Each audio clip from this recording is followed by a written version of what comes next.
Okay, तो पिछले वाले प्लेन की इक्वेशन आप खुद से लिख लेना है लैम्डा का वैल्यू डाल के, है ना। सिस्टम काफी क्रैश हो गया 2-3 बार, तो मैं वहां पे जा ही नहीं रहा हूँ, मैंने नया फाइल बना दिया।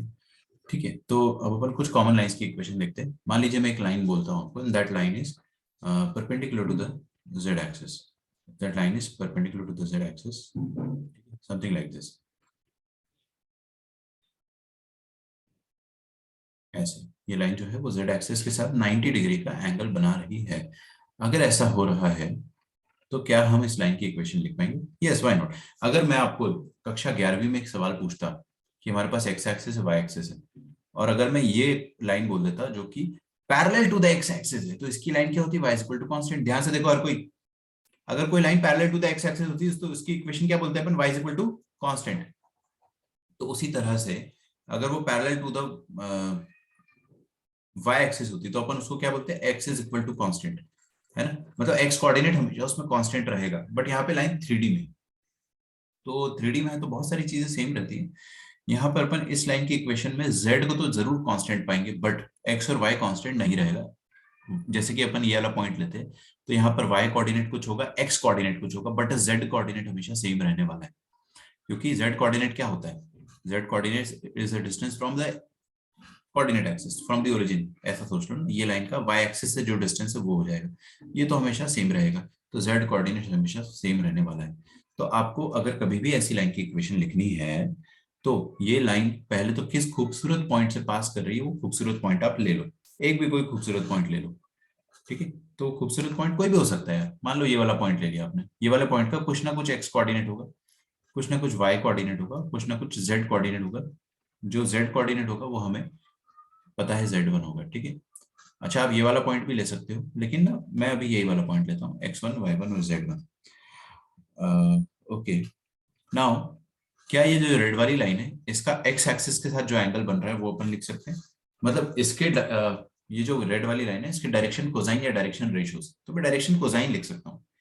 इसके जो डीसीज होंगे ये वाली लाइन के डायरेक्शन कोसाइंस, बहुत आसान है ना। ये वाली लाइन का देखो, x एक्सिस के साथ क्या एंगल बन रहा है? ऑफ कोर्स 90 डिग्री बन रहा है, फील कर सकते हो आप। ये वाली रेड वाली लाइन को एक्स एक्सिस के ऊपर रख दो आप, 90 डिग्री बनेगा, cos 90। Direction cosine of this line with the x axis will be cos 90, मतलब 0। आप चाहे तो ऐसे लिख लो, cos 90। वाई एक्सिस के साथ इसका एंगल क्या बन रहा है? 0 डिग्री, क्योंकि it is parallel to the Y axis. देखो ना ध्यान से, ये वाली लाइन वाई एक्सिस के पैरेलल है, तो cos 0 हो जाएगा ये। और जेड एक्सिस के साथ इसका एंगल फिर से 90 डिग्री हो रहा है, तो ये कितना हो जाएगा? cos 90। तो यही डायरेक्शन कोसाइन है। डायरेक्शन कोसाइन हमारे पास क्या आ रहे हैं? डायरेक्शन कोसाइन आ रहा है 0,1,0। चलेगा क्या? पक्का? Good. Can we write the equation of this line? Why not. देखो कैसे, एक पॉइंट इसका अगर अपने को पता है x1 y1 z1, तो x minus x1 y minus y1 line की इक्वेशन, और z माइनस z1 अपॉन में क्या करते थे अपन? डायरेक्शन कोसाइन या डायरेक्शन रेशियोज। तो मैं डायरेक्शन कोसाइन भी लिख सकता हूँ डिनोमिनेटर में, रेशियोज भी लिख सकता हूँ, कोई फर्क नहीं पड़ता है। 0,1,0 आपको अगर लिखना है तो इसी के प्रोपोर्शनल 3 नंबर ले लो। 0,1,0 के प्रोपोर्शनल 0,2,0 भी आएगा, 0,3,0 भी आएगा, 0,4,0 भी आएगा, it doesn't matter at all. आप कुछ भी लिख सकते हो, कुछ भी लिख सकते हो, ठीक है। Equation of some common lines में आपने ये लिख लिया। अब आपको एक डाउट आएगा, है ना। वो डाउट क्या आएगा वो मैं आपको खुद ही बता देता हूँ कि सर ये डिनोमिनेटर में 0 आ गया, ये तो अनर्थ हो गया। ये अनर्थ कैसे भाई? ये दीज आर रेशियोज, बेटे ये रेशियोज है। क्यों? क्योंकि अगर मैं आपको बोलता हूँ 2/3 is equal to 4/6, is it true? क्या ये रेशियो ट्रू है? हाँ बिल्कुल ट्रू। क्या ये रेशियो का रेसिप्रोकल भी ट्रू होगा? मतलब अगर मैं रेसिप्रोकेट कर देता हूँ तो 3/2 is equal to 6/4, is it true again? Yes it is true. मतलब क्या होता है कि आप 2/3 लिख रहे हो या 3/2 लिख रहे हो, दोनों तरफ उल्टा कर दे रहे हो तो भी रेशियोज इक्वल होंगे। तो यहां पर भी अगर आप x minus x one upon 0 लिखो या 0 अपॉन x माइनस x1 लिखो, तो वो ट्रू कहलाएगा। 1/y-y1, ऐसा मतलब मैं आपको समझाने के लिए बस ये बता रहा हूँ कि नीचे 0 देख के आपको फड़फड़ाना नहीं है, ये रेशो है। तो रेशो में चलता है सब कुछ। क्योंकि क्या है ना कि आप मेरे को ये कह सकते हो कि सर ये डिनोमिनेटर में 0 नॉट डिफाइंड हो जाता है, लेकिन ऐसे लिखने में नॉट डिफाइंड है, उल्टा करने में तो डिफाइंड हो गया, है ना, बिकॉज रेशियो है। और इसका एक और फिजिबल एक्सप्लेनेशन मैं आपको दूंगा 5 मिनट बाद, ठीक है। तो बेसिकली आपको डिनोमिनेटर में 0 देख के डरना नहीं है, ये डिनोमिनेटर में 0 नहीं है, it is basically a ratio. And I will explain you more properly कि why it is absolutely right to write the equation of line in this manner. ठीक है। अच्छा, कई बार क्या भी होता है ना, क्या होता है कि हमको ये लाइन की इक्वेशन ना बुक्स में, in some books you will get the equation in this manner, in some books and questions, कुछ कुछ क्वेश्चंस में आपको ऐसा मिलेगा लाइन का इक्वेशन। देखिएगा है ना,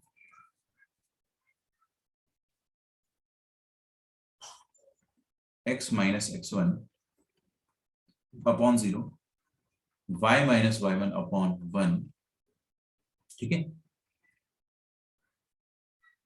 comma z is equal to z1।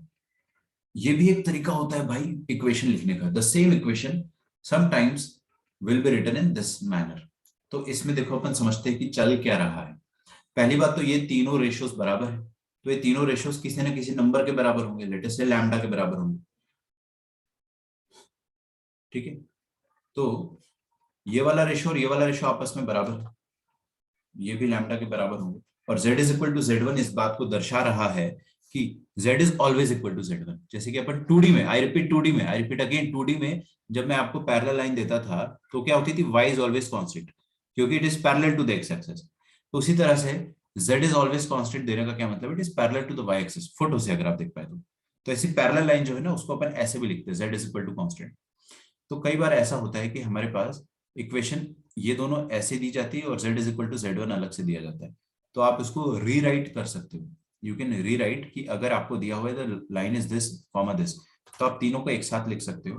Can be rewritten as x minus x1 upon 0, y minus y1 upon 1। और आपको पता चल गया कि अरे ये लाल वाली लाइन है, ये जो लाल वाली लाइन होगी उसका z कोऑर्डिनेट तो हमेशा z1 होगा, इतना तो अपने को पहले से ही पता है। कोई भी पॉइंट ले लो, उसका z कोऑर्डिनेट तो हमेशा z1 होने वाला है। ये पॉइंट ले लो तो फिर से z कोऑर्डिनेट z1 होगा, तो इतना हम जानते हैं। और ये वाली लाइन का हमें डायरेक्शन कोसाइन पता है कि क्या है, क्या होगा, 0 1 0। तो we can rewrite it as this is equal to this is equal to z minus z1 upon 0, क्योंकि डायरेक्शन कोसाइन अपने को पता है 0 1 0 होता है, वो डिनोमिनेटर में लिख दिए, और ऊपर में एक खूबसूरत पॉइंट जहां से वो पास कर रहा होगा। ठीक है, तो यहां से तो अपने को समझ में आ रहा है कि x1 से पास कर रहा है, y1 से पास कर रहा है। ये थोड़ा उन्होंने कॉमा लगा के अलग से लिख दिया, तो कोई टेंशन की बात नहीं, आपको समझ जाना है कि z1 इसका हमेशा z कोऑर्डिनेट है। तो z कोऑर्डिनेट z1 है तो z1 से तो पास करेगा ही करेगा, है ना। मतलब हर पॉइंट का z कोऑर्डिनेट तो z1 होगा ही होगा। ठीक है, now this is equal to lambda, ऐसा करके आप लिख सकते हो। ठीक है, तो this can be rewritten as rewritten या रीराइट एज। ठीक है, इसको लिख करके अब हम पढ़ते हैं एक छोटा सा concept, that is parametric form of line. बहुत इजी है, मैं कंसेप्ट नहीं है, बेसिकली कॉमन सेंस है, तो मैं बस आपको पढ़ा दे रहा हूँ। पैरामीट्रिक फॉर्म ऑफ लाइन,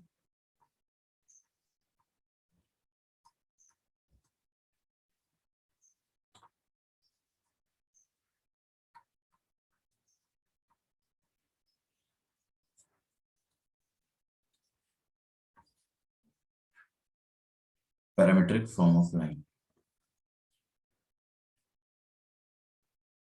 तो देखो, any point on the line, any point on the line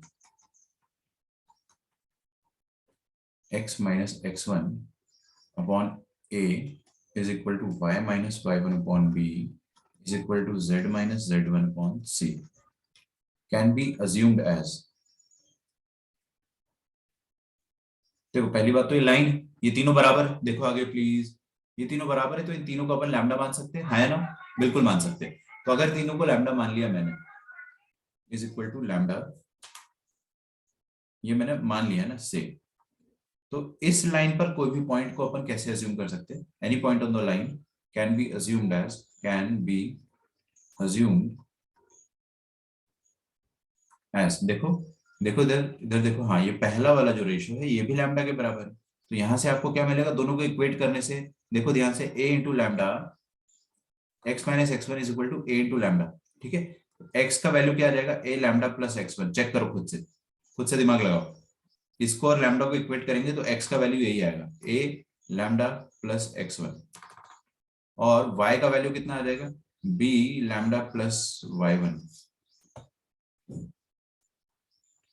और z का वैल्यू कितना आ जाएगा, c लैम्डा प्लस z1।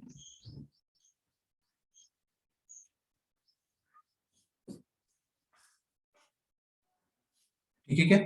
तो कोई भी पॉइंट इस लाइन पर, ये वाली लाइन पर आपको कोई भी पॉइंट एज्यूम करना है आज के बाद, तो आप उसको क्या कर सकते हो, a into some constant plus x1, b into some constant plus y1, और आपको लाइन पढ़ते आता है ना, ये लाइन क्या रिप्रेजेंट करती है, it is representing, this line is representing that it is passing through a point x1 y1 and z1, एक fixed point x1 y1 z1 से पास कर रहा है, और एक इसका डायरेक्शन रेशियोज जो है, इसके पैरेलल जो वेक्टर है उसका डायरेक्शन रेशियो, या इसका जीपीएस वेक्टर जो है उसका डायरेक्शन रेशियो है ए आई कैप, बी जे कैप और सी के कैप।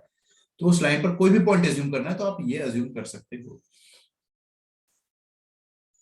ठीक है, अच्छा, बढ़िया। अब देखो वो वाला एक्सप्लेनेशन मैं आपको जो बोल रहा था ना कि 10 मिनट बाद में आपको अच्छे से दे पाऊंगा, तो वो 5 मिनट बाद ही आ गया। अब ये वाली जो लाइन है, इस लाइन पर ये जो डिनोमिनेटर में जीरो अपने को नजर आ रहे हैं, है ना,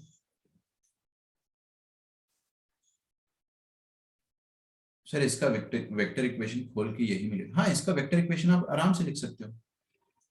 सुनो मेरी बात, इसका वेक्टर इक्वेशन लिखना हो आपको तो ऐसे लिखेंगे, r cap is equal to जिस पॉइंट से पास कर रहा है that is x1 y1 and z1, r vector is equal to x1 y1 और z1 पॉइंट, पॉइंट प्लस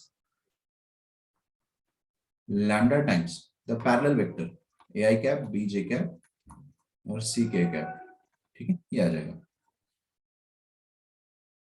ऐसे लिख सकते हो वेक्टर इक्वेशन। तो कभी भी आपको ऐसे इक्वेशन दी जाए, ब्लैक कलर वाली जो इंक में लिखा है तो वेक्टर इक्वेशन, और ये कार्टेशियन है। और अगर आपको कल को ऐसे इक्वेशन देता है तो इसको आप पहले कार्टेशियन में कन्वर्ट कर लिया करो, और फिर उसके बाद आप समझ जाओगे। ठीक है, कार्टेशियन इक्वेशन क्या होता है, ऊपर पॉइंट होता है जिस पॉइंट से लाइन पास कर रही हो, नीचे पैरेलल वेक्टर के कोऑर्डिनेट डायरेक्शन रेशियोज होते हैं।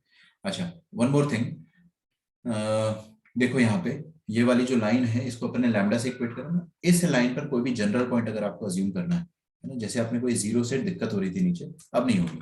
जनरल पॉइंट जब आप अज्यूम करोगे तो वो जनरल पॉइंट देखिए क्या आएगा, इसको लैम्डा से इक्वेट करो तो क्या आ रहा है, x minus x1 is equal to 0 lambda, तो x का वैल्यू x1 आ रहा है।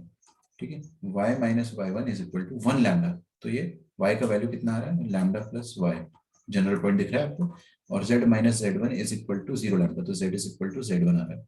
तो जनरल पॉइंट क्या है, x1 z1, और ये जो है लैम्डा प्लस y1 वो आ रहा है। ठीक है, तो ये जीरो का काम क्या है, वो जीरो इस लैम्डा के साथ मल्टीप्लाई होगा, जीरो इस लैम्डा के साथ मल्टीप्लाई होगा और आपको z कोऑर्डिनेट देगा, y कोऑर्डिनेट देगा और x कोऑर्डिनेट भी देगा। ठीक है, तो वो नीचे जो जीरो है उसको आप ऐसे मत देखिए कि वो अपन ने डिवाइड करा है, दैट इज अ रेशियो। ठीक है, रेशियो को क्रॉस मल्टीप्लाई करेंगे अपन तो फिर नॉर्मली आपको पॉइंट देने लग जाएगा। अच्छा, कोई अगर मेरे से बोलता है इक्वेशन ऑफ एक्स एक्सिस, बताइए equation of x axis, x axis की इक्वेशन आप लिख पाएंगे क्या, बड़े आराम से।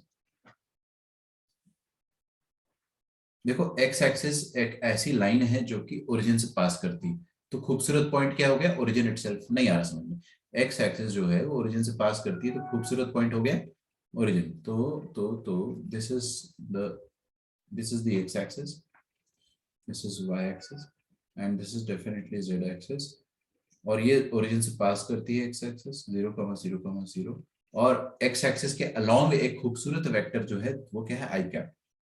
आप चाहे तो उसको आई कैप बोलो या i cap plus 0 j cap plus 0 k cap भी कह सकते हो, क्योंकि इसका भाई ये वाली जो खूबसूरत लाइन है, वेक्टर जो है लाल वाला, इसका जेड और वाई कंपोनेंट 0 है ना, तो लाइन की इक्वेशन कैसे लिख सकता हूं मैं, एक्स माइनस जिस पॉइंट से वो पास कर रही है दैट इज 0, ओरिजिन ना, 0,0,0 ऐसा लिख सकते हो, डिवाइडेड बाय लाइन के अलोंग जो वेक्टर है, ये लाल वाला वेक्टर, इसका जीपीएस क्या है 1,0,0, तो नीचे 1,0,0 लिख सकते हैं अपन। तो आज के बाद आपको ये वाली इक्वेशन नजर आए तो आप समझ जाना कि ये ओरिजिन से पास कर रहा है, और इसकी डायरेक्शन कोसाइंस 1,0,0 है, direction cosine, I repeat again direction cosine. आपको अच्छे से पता है डायरेक्शन कोसाइन क्या होता है, डायरेक्शन रेशियो क्या होता है, डायरेक्शन रेशियो हो जाएगा इन्हीं के प्रोपोर्शनल कोई भी 3 नंबर, और कोसाइन इसलिए बोल रहा हूँ क्योंकि इसका मैग्नीट्यूड 1 है, मैं यूनिट वेक्टर लिख रहा हूँ ना, मेरी मर्जी यार, आप कोसाइन और रेशियोस कुछ भी लिख सकते हो। तो इसी तरह से आपको अगर मैं बोलता हूँ इक्वेशन ऑफ वाई एक्सिस लिखो, तो वो भी आप लिख सकते हो। इक्वेशन ऑफ वाई एक्सिस, तो इक्वेशन ऑफ वाई एक्सिस क्या हो जाएगा, वाई एक्सिस आपको एक ऐसा लाइन दे रहा है,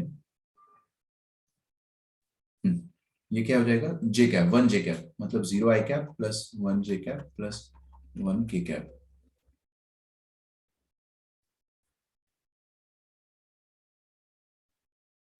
ठीक है, 0 आई कैप प्लस 0 जे कैप प्लस 0 के कैप, है ना। मतलब जेड एक्सिस की इक्वेशन भी तो लिखेंगे अपन फ्यूचर में, तो आप आराम से लिख सकते हो। ये सब बच्चों वाली बातें मैं आपको बता दे रहा हूँ ताकि आप कभी भी फंसो ना। छोटी छोटी, मैं मतलब जनरली आई अज्यूम कि स्टूडेंट्स खुद से इसको टैकल कर लेंगे, बट फिर भी एक बार बताना जरूरी हो जाता है। ये हो गया, वाई एक्सिस के डायरेक्शन रेशियोज क्या है, 0 1 0। और जेड एक्सिस की अगर अपन बात करें, equation of z axis,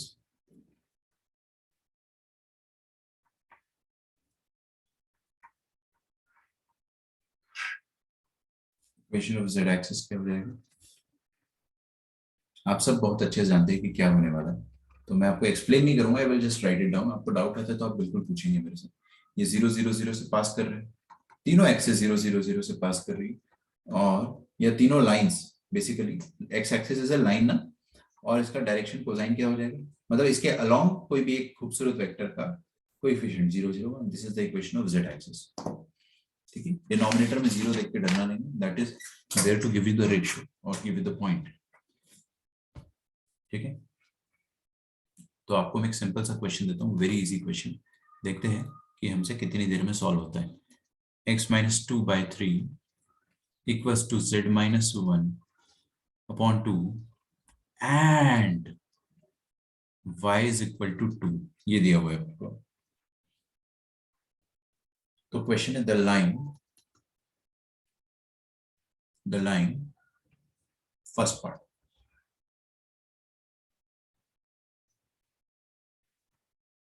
makes an angle with y axis। ठीक है, वो एंगल जो y एक्सिस के साथ बन रहा है इस लाइन का, वो क्या होगा। सबसे पहले ये जो लाइन है इसकी इक्वेशन कितना अटपटे तरीके से दी हुई है, x-2 y z-1, यहां तक समझ में आता है अपने को, डिवाइडेड बाय समथिंग समथिंग भी समझ में आता है, लेकिन ये y इज इक्वल टू 2 अलग से क्यों दिया हुआ है उसने, ये चीज अलग से क्यों दी हुई है, क्योंकि क्योंकि क्योंकि इसका y कोऑर्डिनेट हमेशा सदैव 2 होगा। y कोऑर्डिनेट हमेशा 2 कब होता था, 2D ज्योमेट्री, कक्षा 11वीं या कक्षा 10वीं की बात करूं मैं, तो उस समय हम लोगों ने ये पढ़ा था कि y कोऑर्डिनेट हमेशा 2 तब होता है जब लाइन x एक्सिस के पैरेलल हो। ठीक है, मतलब उसका y कोऑर्डिनेट हमेशा 2 होगा उस केस में, तो यहां पर भी कुछ ऐसा ही होने वाला है।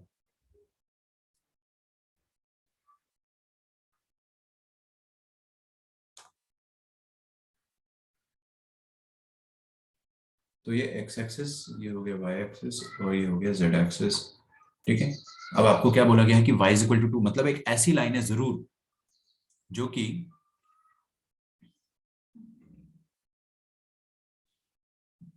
y एक्सिस के पैरेलल, मतलब जिसका y कोऑर्डिनेट हमेशा 2 होगा। तो y कोऑर्डिनेट हमेशा 2 ऐसे हो सकता है, मतलब आप समझो मेरी फीलिंग को समझो, जरूरी नहीं कि हमेशा ऐसा हो। ये लाइन तो यार 360 से कभी भी कहीं पे भी घूम सकती है ना, तो आपको ऐसा समझना है कि y एक्सिस जो है उसके परपेंडिकुलर होनी चाहिए लाइन, बस।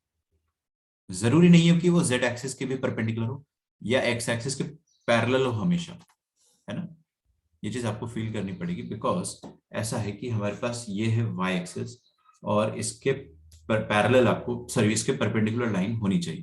तो इसके परपेंडिकुलर होने के लिए जरूरी नहीं है कि ये x एक्सिस जो है, ये जो x एक्सिस है ना, ये जो नीचे x एक्सिस है इसके parallel, no it is not necessary, because क्या हो रहा है ना कि ये जो लाइन है पिंक, इसको आप ऐसे रोटेट भी कीजिएगा ना तो भी it is still making 90 degree, देखो ना, it is still making 90 degree with this y axis. तो वो उस केस में if I rotate it, it is still making 90 degree, if you can see. तो इस केस में if it is making angle 90 degree but x axis के parallel नहीं है, तो आपको एक चीज समझनी पड़ेगी कि it is just making 90 degree with the y axis, simply it is making 90 degree with the y-axis, not necessarily 90 degree with, sorry, not necessarily parallel to the x-axis, है ना, we can not draw any conclusion regarding x axis and y axis, x axis and z axis, ठीक है। चलिए, तो ऐसा कुछ है हमारे पास। अच्छा, वो सब तो छोड़ो, आपको कभी भी ऐसा दिखे y इज इक्वल टू 2, तो करना क्या है, इन शॉर्ट आप पहले लाइन को अच्छे से लिख दो, x माइनस 2/3 तो है ही, z माइनस 1/2 तो है ही, ये y इज इक्वल टू 2 को ऐसे लिख सकते हो, y माइनस 2/0, ठीक है। उसका रीजन बड़ा सिंपल है कि ये वाली लाइन जो होगी ये x एक्सिस के अलोंग हो सकती है और नहीं भी हो सकती है, लेकिन ये y एक्सिस से जरूर परपेंडिकुलर होगी, ठीक है ना। तो y एक्सिस से परपेंडिकुलर होगी, तो इसका जो डायरेक्शन कोसाइन होगा y एक्सिस के along, that will B cos beta, that is cos 90। वो cos 90 हमेशा जीरो होगा, तो y एक्सिस के साथ जो इसका एंगल बन रहा होगा वो 90 बनेगा, तो direction cosine of y axis will be zero. और डायरेक्शन कोसाइन जीरो है तो इसका कोई भी रेशो लेते जाओ यार, कोई भी रेशो लो वो तो जीरो ही रहेगा, तो ये हमेशा जीरो रहेगा। आई होप आपको ये चीज समझ में आ रही होगी, ठीक है ना। इन शॉर्ट क्या करना है आपको, y इज इक्वल टू 2 को ऐसे लिख सकते हो, y माइनस 2/0, रटना नहीं है, रीजन पता होना चाहिए कि जीरो यहां से आया, डायरेक्शन कोसाइन जीरो है तो कोई भी डायरेक्शन रेशियो ले लो जीरो होगा, this is your line. Now इसका angle with the y axis कितना बन रहा है, 90 डिग्री, ये तो ओरल क्वेश्चन हो गया। Second, direction ratios of line, line का डायरेक्शन रेशियो क्या हो जाता है, जो भी डिनोमिनेटर है वो आपको क्या देता है, लाइन के अलोंग जो वेक्टर है वो दे देता है, तो वही हो जाएगा डायरेक्शन रेशियो ऑफ लाइन। तो डायरेक्शन रेशियो ऑफ लाइन क्या हो जाएगा, 3,0,2, these are the direction ratios, ठीक है। अगर मैं आपसे पूछता हूं कि डायरेक्शन कोसाइन क्या हो जाएगा थर्ड, तो देखते हैं कौन मुझे बता पाएगा, I will wait for the answer. Line का डायरेक्शन रेशियोज मुझे पता है, मतलब लाइन के अलोंग, ये जो लाइन है इसके अलोंग जो वेक्टर होगा वो क्या होगा, 3i cap plus 0j cap plus 2k cap, ये डायरेक्शन रेशियोज हो गया। तो डायरेक्शन कोसाइन क्या हो जाएगा, तो वन ऑफ द वेक्टर्स अपने को पता है पैरेलल, तो उसी पैरेलल वेक्टर का यूनिट वेक्टर निकाल लो बस, उसी पैरेलल वेक्टर का यूनिट वेक्टर निकाल लो, तो वही आपको लाइन के अलोंग यूनिट वेक्टर दे देगा, छोटू सा यूनिट वेक्टर, उस यूनिट वेक्टर के कंपोनेंट्स ही तो हो जाएंगे लाइन के डायरेक्शन कोसाइन, ठीक है ना। तो 3 अपॉन, बिल्कुल सही ध्रुव, आप सही बता रहे हो, अंडर रूट ऑफ 9 + 4 13, 0/√13 और 2/√13,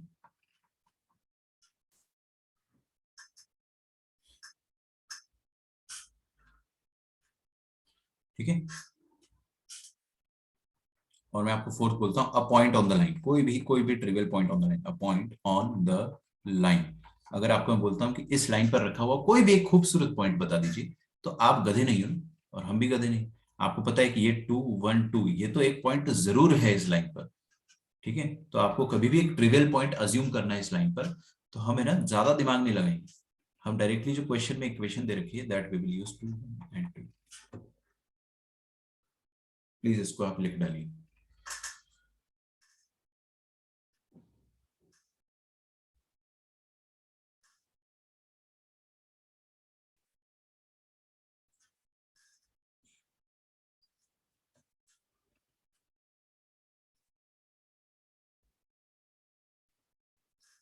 और फिफ्थ पॉइंट है इसका, distance from x z plane, ये जिसने बता दिया उसको 3D फील होती है, distance from x z plane.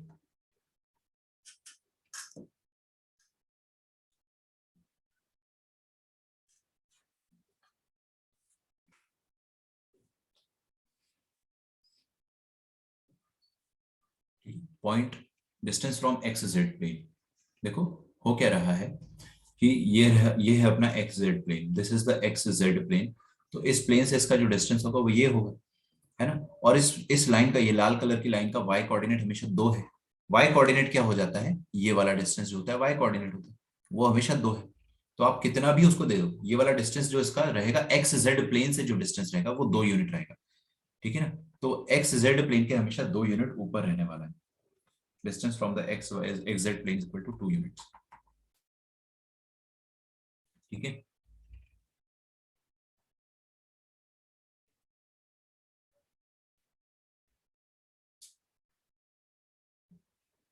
अब अगला क्वेश्चन लिखिए, फाइंड द पॉइंट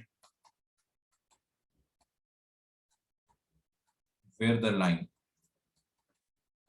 लाइन क्या है, r vector is equal to 1i cap plus 2j cap plus 3k cap आज अपने को समझना कुछ भी नहीं है ना, आज अपने को सिर्फ क्वेश्चन सॉल्व करना है। Plus lambda times 2i cap plus 3j cap plus 4k cap.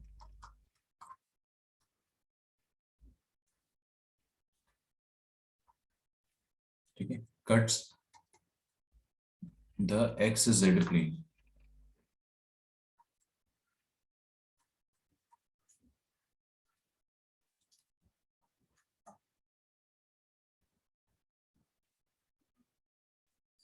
Find a point where the line cuts the x z plane. ठीक है, क्या आप लोग खुद से सोचेंगे इस क्वेश्चन को? ये लाइन जो है वो एक्स जेड प्लेन को कहां पर कट करती है, वो पॉइंट अपने को निकालना है।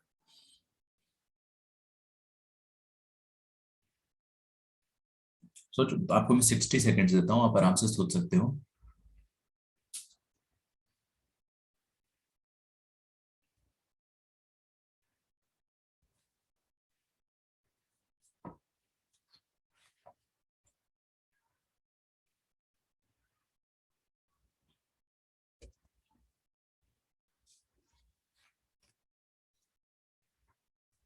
सोचा? पक्का? चलिए, तो पहली बात तो ये लाइन की इक्वेशन जो है इसको मैं कार्टेशियन फॉर्म में लिखना चाहता हूँ, सिमेट्रिकल फॉर्म या कार्टेशियन फॉर्म, जो भी बोलना है बोलो। ये लाइन कौन से पॉइंट से पास कर रही है? 1,2,3। किस वेक्टर के पैरेलल है? 2, 3, 4। नहीं आया समझ? आ रहा है ना? देखिए, ये लाइन जो है वो पास कर रही है 1,2,3 पॉइंट से, और किस वेक्टर के पैरेलल है? ये पैरेलल है 2i cap plus 3j cap और 4k कैप के। तो इसकी इक्वेशन पहले वैसे लिख लो कार्टेशियन फॉर्म में, वो मेरे को ज्यादा पसंद है।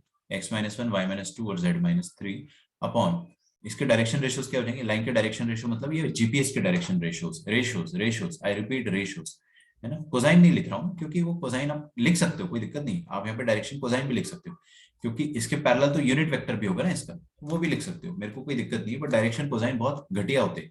देखो ना, पिछले क्वेश्चन में डायरेक्शन कोसाइन कितने घटिया आए थे। तो इनके प्रोपोर्शनल नंबर लेने से कैलकुलेशन आसान हो जाती है, जो मैंने आपको बहुत पहले सिखाया था। आज अपन उसका एप्लीकेशन देख रहे हैं। ठीक है, सो this is the equation of the line in Cartesian form. अब आपको बोल रहा है कि ये लाइन एक्स जेड प्लेन को कहां पर कट करेगी। तो सबसे पहले तो अपन ये समझते हैं कि एक्स जेड प्लेन होता क्या है ना? तो let me draw x z plane. तो ये पहली बात तो एक्स वाई प्लेन हो गया, और ये हो गया जेड। तो हम सबको बहुत अच्छे से पता है कि एक्स जेड प्लेन क्या हो जाएगा। This is going to be the x z plane. अब लाइन एक्स जेड प्लेन को कहां पर कट करेगी? ये लाइन है,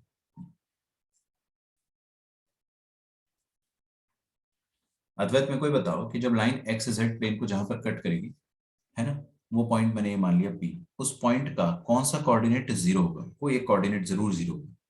कौन सा कोऑर्डिनेट जीरो होगा? ध्रुवम आप भी बता सकते हो। हाँ चलो, 1 मिनट रुको। Yes tell. ये लाइन एक्स जेड प्लेन को जहां पर कट कर रही होगी वो कहाँ होगा? वो पॉइंट जमीन पर होगा, और जमीन पर होगा तो उसका कुछ ना कुछ एक्स कोऑर्डिनेट होगा, कुछ ना कुछ जेड कोऑर्डिनेट होगा, बट वाई कोऑर्डिनेट निश्चित रूप से जीरो होगा। सोच कर देखो, है ना, क्योंकि ये वाई की तरफ ऊपर गया ही नहीं है ना, सिर्फ जमीन पर है। तो इसका डेफिनेटली क्या होगा? इस पॉइंट का एक्स कोऑर्डिनेट कुछ होगा, वाई कोऑर्डिनेट जीरो होगा, और जेड कोऑर्डिनेट भी कुछ होगा।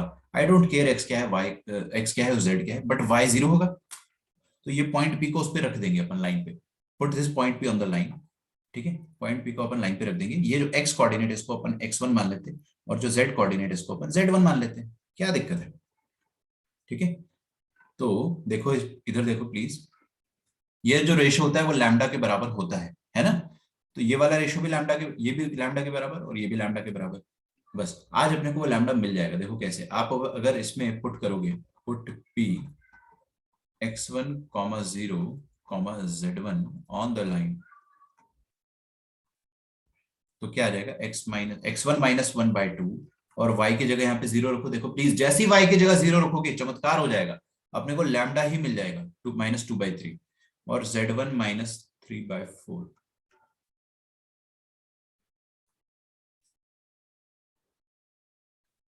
ठीक है, तो इसको अपन जैसे इक्वेट करेंगे तो क्या हो जाएगा आपके सामने? इसको और इसको इक्वेट कर दो, तो x1 - 1 is equal to -4/3।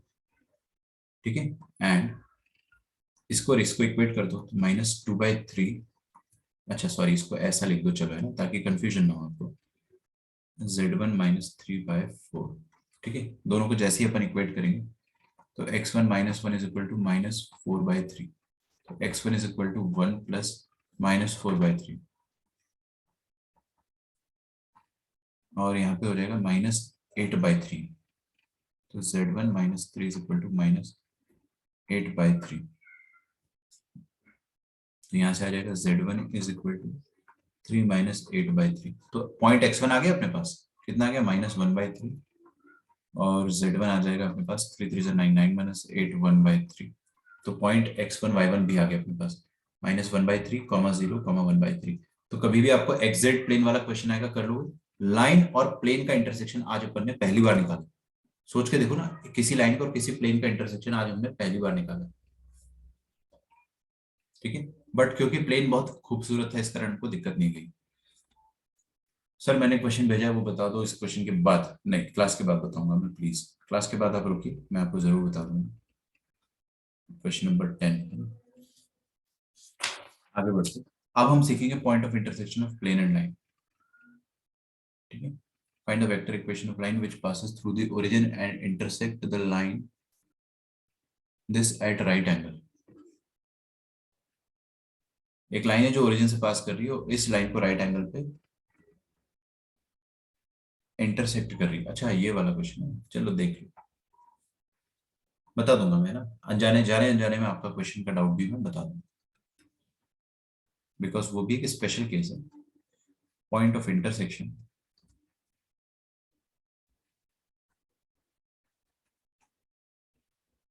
Of line and plane, किसी लाइन का और किसी प्लेन का पॉइंट ऑफ इंटरसेक्शन अपने को देखना है।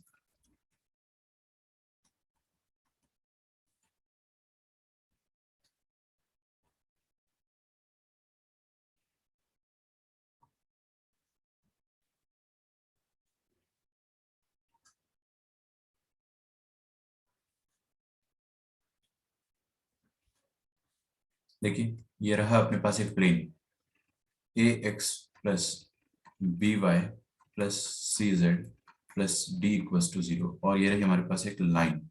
लाइन की इक्वेशन है x minus x1 upon a y minus y1 upon b और z minus z1 upon c. ठीक है, this is the equation of line. Point से लाइन का डिस्टेंस बताता हूँ मैं आपको, चिंता क्यों कर रहे हो यार ध्रुवम, सब मेरे को सारे डाउट्स पता है, सब बताऊंगा मैं। पहले तो लाइन का प्लेन से distance, sorry point of intersection निकालना सीखते हैं, फिर पॉइंट का, जैसे ध्रुवम मेरे से पूछ रहा है कि पॉइंट का किसी लाइन से डिस्टेंस कैसे निकालेंगे, बताऊंगा मैं आपको, चिंता मत करो, इसी के बाद वही बताऊंगा मैं, क्योंकि ये समझना जरूरी है उसके लिए। तो ये जो लाइन है और ये जो प्लेन है, इनका point of intersection, basically we have a plane like this and we have some line like this. तो वो लाइन यहाँ पर इंटरसेक्ट कर रही है प्लेन को, ये जो पॉइंट ऑफ इंटरसेक्शन है वो मेरे को निकालना है। ठीक है, तो ये जिस पॉइंट पे इंटरसेक्ट कर रही है वो पॉइंट ऑफ इंटरसेक्शन निकालना है। तो कैसे निकालेंगे, कैसे निकालेंगे, बड़ा आसान तरीका है, बहुत ज्यादा आसान तरीका है। क्या, ध्यान से देखो, हम क्या करेंगे, ये जो लाइन है इसका इक्वेशन जो है ना, उसमें रेशियो को लैम्डा मान लेंगे। अब इस लाइन पर, ये जो रेड वाली लाइन है, इस पर रखा हुआ कोई भी जनरल पॉइंट, मैंने ऊपर लिखवाया था ना, कोई भी जनरल पॉइंट अपन कैसे अज्यूम कर सकते हैं इस लाइन पर रखा हुआ। Any general point on this line can be written as a lambda plus x1, b lambda plus y1 दिख रहा है, सी लैम्डा प्लस z1, याद आ रहा है सबको, है ना, बस अपने को वही चीज करनी है। तो एनी जनरल पॉइंट, इस लाइन पर रखे हुए कोई भी पॉइंट ऐसे लिखे जा सकते हैं, x is equal to a lambda plus x1, y is equal to b lambda plus y1, और z is equal to c lambda plus z1। तो ये लाइन पर ये पॉइंट भी हो सकता है, ये पॉइंट भी हो सकता है, कोई भी पॉइंट होगा वो इस फैशन का होगा, x1 plus a into constant, y1 plus a into some constant, z1 plus a into some constant. Different different constant के लिए हमें डिफरेंट डिफरेंट पॉइंट्स मिलेंगे, डिफरेंट डिफरेंट कांस्टेंट के लिए डिफरेंट डिफरेंट पॉइंट्स मिलेंगे। अब आपको ये पता करना है डिफरेंट डिफरेंट लैम्डा के लिए डिफरेंट डिफरेंट पॉइंट्स मिलेंगे, तो किस लैम्डा के लिए आपको ऐसा पॉइंट मिलेगा जो कि प्लेन पर भी लाई करता है या प्लेन उस पर इंटरसेक्ट कर रहा है। तो for what value of lambda will we get a point which is lying on the plane as well. तो क्या करो आप, ये जो पॉइंट है इसको उठा के प्लेन में पुट कर दो और find the value of lambda, as easy. तो put this point on the plane, ये पॉइंट को आप प्लेन पर रख दो, तो a into x1 plus a lambda plus b into ये y की जगह पॉइंट रख दो y1 प्लस बी लैम्डा और c into z1 plus c lambda ये point plus d this is equal to 0। Find lambda, यहां से आप लैम्डा फाइंड कर ले। ठीक है, हाँ तो आपको ये चीज 50% 60% आराम से समझ में आ गई होगी। 100% समझने के लिए आप क्या करेंगे, आपको इसको put on the plane, put in the equation of plane, ऐसा लिखा है, put in equation of plane.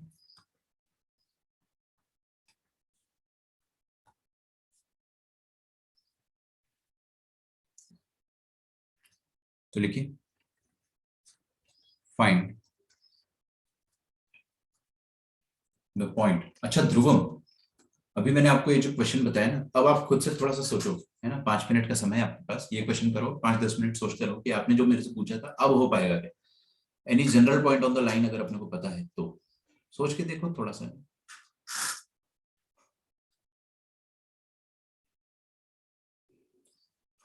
Find the point of intersection, find the point of intersection of the line r vector is equal to 1 I cap plus 2 j cap plus 3 k cap plus lambda times 2 I cap plus 3 j cap। ये मैं करूंगा नहीं, ये आप खुद करोगे, मैं आपको समय दूंगा। 4 k cap and the plane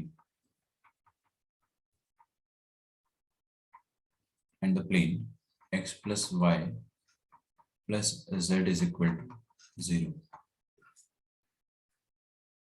lambda नहीं निकल पाया था, डॉट प्रोडक्ट आपको हिंट देता हूं मैं ध्रुवम, आपको हिंट देता हूं, डॉट प्रोडक्ट 0 कर दो। किसका डॉट प्रोडक्ट 0 करना है थोड़ा सा खुद से सोचो, मैं आपको बताऊंगा वैसे भी, लेकिन इतना अगर सोच लेते हो तो आपको ज्यादा देर तक याद रहेगा। खुद से सोची हुई चीज ज्यादा अच्छे से समझ में आती है।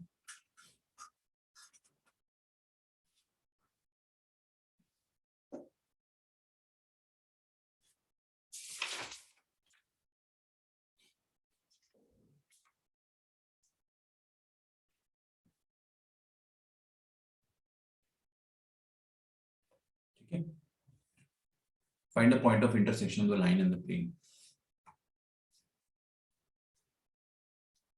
पॉइंट का डॉट प्रोडक्ट नहीं होता है ध्रुवम, वेक्टर्स का होता है। देखो find the point of intersection of the line and the plane, तो ये प्लेन है हमारे पास और इस प्लेन का हमें लाइन के साथ पॉइंट ऑफ इंटरसेक्शन निकालना है।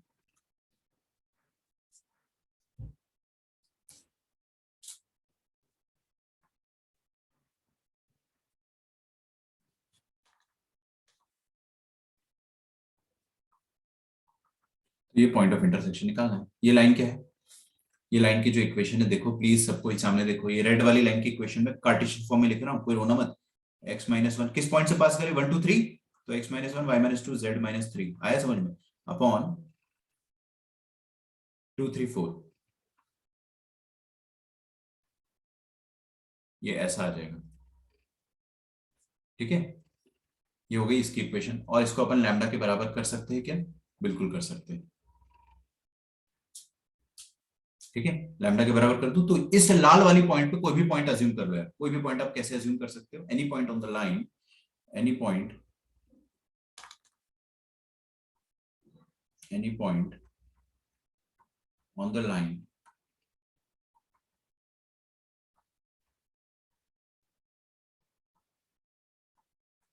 can be assumed as x is equal to 2 lambda plus 1, y is equal to 3 lambda plus 2 और z is equal to 4 lambda plus 3। कोई भी पॉइंट लाइन पर अपन ऐसे अज्यूम कर सकते हैं, और आपको पता कर, देखो वो पॉइंट ये भी हो सकता है, सब सामने देखो, ये भी हो सकता है, ये भी हो सकता है, आपको पता करना है कि किस लैम्डा के लिए वो पॉइंट ये होगा, मतलब वो प्लेन पर भी लाई करे, लाइन पर तो कर ही रहा है, प्लेन पर भी करे। तो आप ऐसा मान लो कि ये जो पॉइंट है वो प्लेन पर भी लाई कर रहा है, और अगर वो प्लेन पर लाई कर रहा है तो प्लेन को सेटिस्फाई करेगा, तो प्लेन पे रख दो उसको। तो x plus y plus z, इसको put on the plane, put in the equation of plane.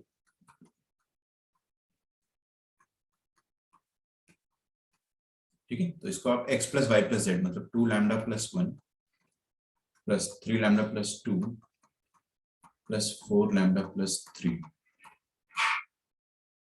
यही था ना, x plus y plus z is equal to 0, that's it. यहाँ से आप लैम्डा निकाल सकते हैं आराम से। तो 2 lambda 2 plus 3 5 5 plus 4 9 9 lambda plus, इससे आसान चैप्टर आपको मिल ही नहीं सकता है। जिस बच्चे को दिमाग लगाते आता है ना वो सब कुछ कर सकते हैं, थोड़ा सा दिमाग लगाओगे क्वेश्चन सॉल्व हो गया, है ना। 1 प्लस 2 3 3 प्लस 3 6 और लैम्डा इज इक्वल टू -6/9,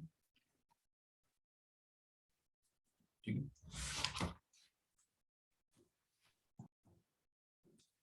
ये लैम्डा आ गया, पुट लैम्डा हियर, यहाँ पे आप लैम्डा पुट कर दोगे तो will get the value of x y and z। तो लैम्डा का वैल्यू मेरे पास क्या आया है, -2/3, यहाँ पुट कर दूं, -4/3 प्लस 1 आ जाएगा, -1/3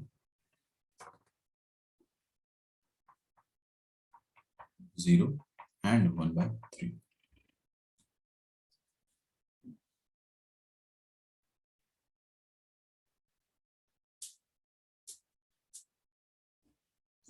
इजी, कोई दिक्कत, कोई रटना पड़ रहा है क्या?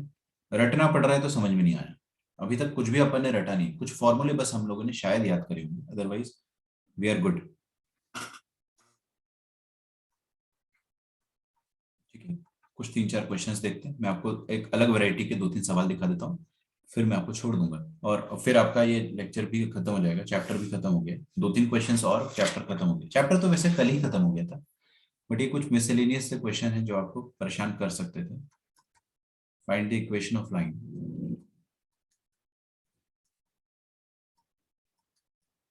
मेरे को सिर्फ एक बच्चे का होमवर्क आया, सिर्फ एक स्टूडेंट का होमवर्क आया है, जबकि कल का होमवर्क बहुत कम था। Find the equation of line passing through the point a1, 2, 2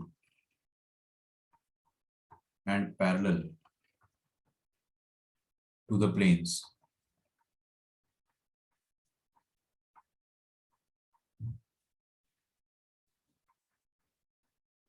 x plus 2y plus 2z plus 3 is equal to 0 and x plus 2y minus z plus 4 is equal to 0। एक line है जो कि इससे पास कर रही है और इन दोनों प्लेन से पैरेलल है, इन दोनों प्लेन से पैरेलल है। मैं चाहता हूं आप ये क्वेश्चन थोड़ा सा खुद से सोचें, अगेन 60 सेकंड्स आपको दिए जाएंगे, ठीक है। प्रणव, जो तुम क्वेश्चन पूछ रहे थे उसमें डायरेक्शन रेशियो क्या होंगे बताइए। ये प्रणव का डाउट है, आप इसको तो इग्नोर कर सकते हो, है ना, मतलब थोड़ा हट के क्वेश्चन। ये दिया है लाइन के इक्वेशन, तो नीचे कुछ भी नहीं दिया है ना, कुछ भी नहीं दिया तो क्या है, 1 1 1 मान लो ना, तो direction ratios of the parallel vector क्या हो गया, 1 1 1, ठीक है। वैसे सोच के देखो, मैं आपको लेक्चर के एंड में वैसे भी बता दूंगा डाउट, कोई दिक्कत नहीं है।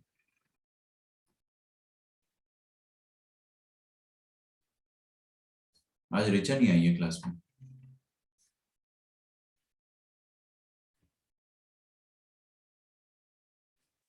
ओके, डाउट्स नहीं आए ना मेरे को इसलिए। देखो भाई, 2 प्लेन्स है हमारे पास, उन दोनों प्लेन से पैरेलल एक लाइन है, ठीक है। सो वी हैव 2 प्लेन्स, दोनों प्लेन के पैरेलल एक लाइन है, तो लाइन की इक्वेशन कैसे लिखेंगे? तो लाइन की इक्वेशन लिखने के लिए क्या चाहिए होता है, एक पॉइंट, वो अपने को दिया है, the line is passing through 1 2 2, but line के अलोंग एक वेक्टर चाहिए, तो वो वेक्टर कैसे निकालेंगे?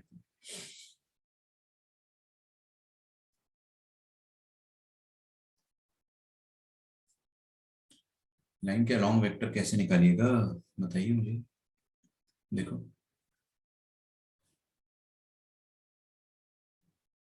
ये हो गई line number 1, sorry plane number 1। मान लेते हैं कि दूसरा प्लेन, देखो यार दोनों प्लेन कहीं ना कहीं तो इंटरसेक्ट करेंगे, क्यों? क्योंकि ये वाला प्लेन और ये वाला प्लेन पैरेलल नहीं है, वहां के अंदर थोड़ी, इसका डायरेक्शन, इसका नॉर्मल क्या है 1 2 2, इसका नॉर्मल क्या है 1 2 -1, नॉर्मल सेम होता तो पैरेलल होते, तो पैरेलल नहीं है तो कभी ना कभी तो इंटरसेक्ट करेगा। तो जब भी इंटरसेक्ट करेगा प्लेन, तो उस केस में क्या हो जाएगा ना, आपको ऐसा बता देता हूँ, उस केस में जो हमारा प्लेन जब इंटरसेक्ट करेगा, हाँ जी, ऐसा, तो आप क्या कर सकते हो कि फैमिली ऑफ प्लेन से भी सॉल्व कर सकते हो। बट आपका जो तीसरा प्लेन है, आपको प्लेन का इक्वेशन थोड़ी हर फैमिली प्लेन से नहीं करोगे, ठीक है, आपको लाइन की इक्वेशन निकालनी है। Find the equation of line passing through the point 1 2 2 and parallel to the plane and this. ये प्लेन 1 है, ये प्लेन 2 है, इन दोनों के पैरेलल है एक लाइन। वो लाइन कुछ इस तरह है, और वो लाइन कहां से पास कर रही है, 1,2,2 से पास कर रही है, ठीक है। वो लाइन 1,2,2 से पास कर रही है, इस पॉइंट पी से पास कर रही है, और पैरेलल वेक्टर बस अपने को पता नहीं उस लाइन का, उस लाइन का कुछ ना कुछ जीपीएस वेक्टर होगा, वो हमको पता नहीं है। तो बस उस लाइन का जीपीएस वेक्टर पता चल जाएगा तो काम हो जाएगा। क्या आप मुझे बता सकते हो कैसे निकलेगा जीपीएस वेक्टर? मैं आपको पहले फील करा देता हूँ कि क्या हो रहा है।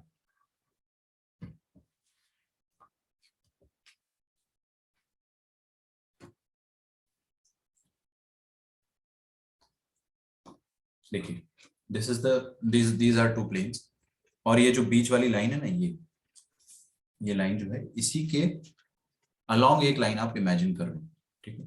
So imagine a line along this. तो अगर हम लोग बात करें, these are two planes, okay.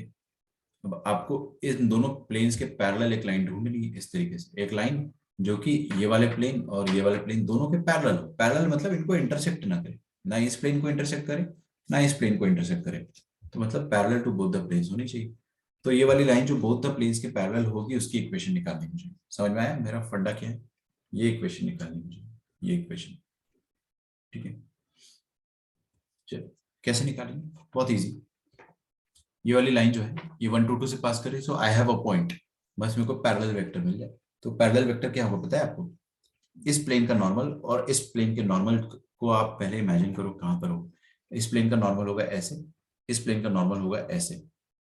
तो ये वाला नॉर्मल और ये वाले नॉर्मल का जो क्रॉस प्रोडक्ट होगा वो ऐसे होगा। देखो क्रॉस प्रोडक्ट ऐसे होगा, ऐसे। मेरा थंब का डायरेक्शन पीछे आ रहा है, राइट हैंड से करना होता है। तो ए क्रॉस बी जो भी करोगे या तो आगे आएगा या तो पीछे आएगा। तो आपको ऐसे देखना पड़ेगा कि इसका जो भी नॉर्मल होगा और इसका जो भी नॉर्मल होगा, वो दोनों नॉर्मल का क्रॉस प्रोडक्ट। बहुत मुश्किल इमेजिनेशन है ये, मानता हूं मैं, बट हो जाता है। Once you learn it you can definitely do it. तो ये नॉर्मल 1, ये रहा नॉर्मल 2। आप इमेजिन कर सकते हो दोनों नॉर्मल कुछ इस तरह से रहेंगे ऐसे, और दोनों नॉर्मल को अगर आप टेल टू टेल मिला दो, नहीं भी मिलाओ तो भी कोई दिक्कत नहीं, दोनों को अगर टेल टू टेल मिला दो तो दोनों का जो जो क्रॉस प्रोडक्ट होगा वो पीछे की तरफ होगा, या ऐसे करोगे तो आगे की तरफ होगा, ठीक है क्या? और वो जो क्रॉस प्रोडक्ट होने वाला है दोनों नॉर्मल्स का, वो अलोंग दिस ब्लैक लाइन होगी। जो ब्लैक लाइन दिख रही है आपको, ये ब्लैक लाइन के अलोंग होने वाला, ठीक है। आई होप आपको ये समझ में आ रहा होगा।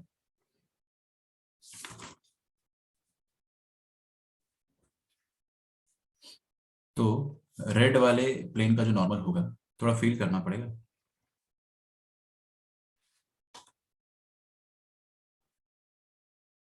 और ब्लू वाले प्लेन का जो नॉर्मल होगा, उन दोनों का क्रॉस प्रोडक्ट जो होगा ना, that will give you a vector. जिसका इमेजिनेशन स्ट्रांग है वो सोच पाएगा, और जिसका थोड़ा सा वीक इमेजिनेशन वो स्ट्रांग करे। That is the requirement. इन दोनों का जो क्रॉस प्रोडक्ट होगा that will be along the line, required blue वाली लाइन जो है उसके अलोंग होगा। तो vector along the required line अपन लिखना चाहेंगे अगर, देखिए vector along the required line.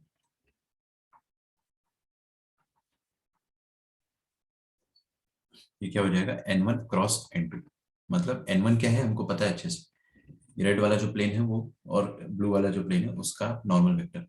तो n1 का नॉर्मल वेक्टर क्या हो जाएगा, या n1 वेक्टर हो जाएगा हमारे पास 1 2 2, और n2 हो जाएगा 1 2 -1। n1 क्रॉस n2 निकालना है तो अपन आराम से निकाल सकते हैं, दो वेक्टर का क्रॉस प्रोडक्ट आराम से निकाला जा सकता है। आई जे के, और 1 2 2 1 2 -1, ठीक है। ये आप निकाल लीजिएगा। जब आप इसको निकालोगे तो वो आएगा -6i cap plus 5j cap plus plus नहीं -5 की कैप।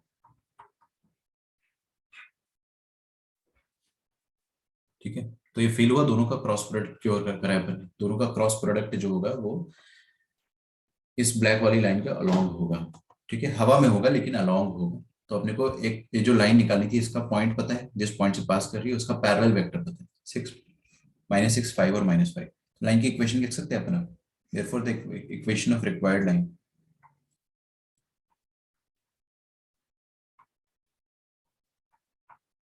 ठीक है, इक्वेशन ऑफ रिक्वायर्ड लाइन ये हो जाएगी 1 to 2 है ना, तो x-1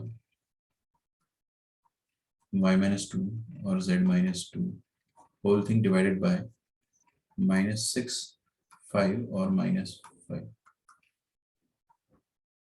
इज दैट इट?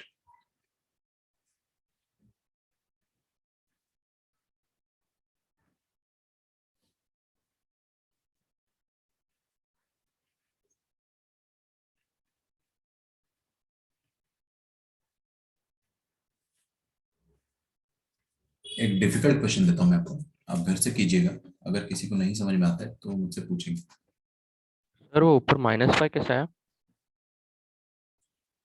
-6 + 5 -5 नहीं आ रहा क्या? -5 प्लस माइनस प्लस 2 -2 0 आ रहा है क्या?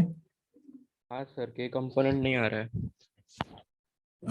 1 मिनट, 1 मिनट रुकिएगा, 1 मिनट। 1 to 2 मेरे पास लिखा हुआ आंसर था, मे बी वो गलत हो। 1 to -1, 1 to 2, 1 to -1, yes you are right, you're right, this should be 0, okay, this should be 0, so we should write it as 0 के कैप, और यहाँ पे 0 आ जाना चाहिए। ठीक है, गजब, वेरी नाइस।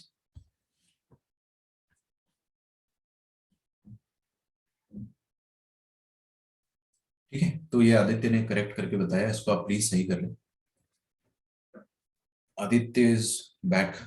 पुराना जो फाउंडेशन वाला आदित्य था, वापस आप उस मोड पे आ गए, तो उसको लंबे समय तक बरकरार रखना है ना। एक क्वेश्चन और देता हूँ मैं आपको, find the equation of line,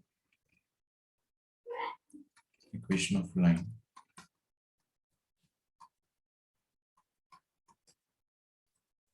passing through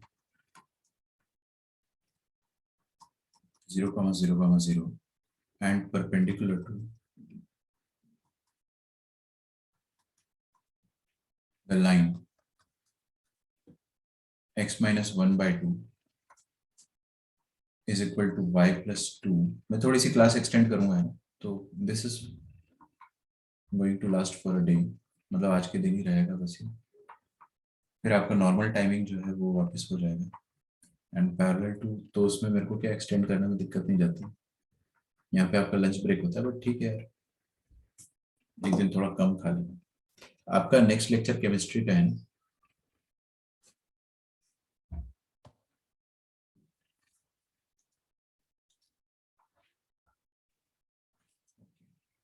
ये क्वेश्चन कोई समझ पाए अगर, तो मेरे को मजा आएगा। देखते हैं, equation of line passing through, वैसे तो मैं होमवर्क में दे दूंगा, लेकिन अच्छा क्वेश्चन, बहुत अच्छा क्वेश्चन।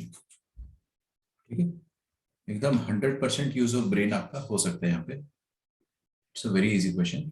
तो एक पॉइंट गिवन है, बस एक पैरेलल वेक्टर पता चल रहा है, लाइन जो है that is perpendicular to this line. तो आप जो लाइन हमको निकालनी है, दिस लाइन जो हमको निकालनी है, that is passing through 0, 0, 0, let us say, and it is perpendicular to this line. इस लाइन के परपेंडिकुलर मतलब ये जो लाइन है ना, इसके परपेंडिकुलर है। तो x-1/2 y+2/3 और z-0/3 इसके परपेंडिकुलर है लाइन। और ये वाली जो लाइन है ब्लू वाली, it is also parallel to a plane this, so this line is parallel to a plane this.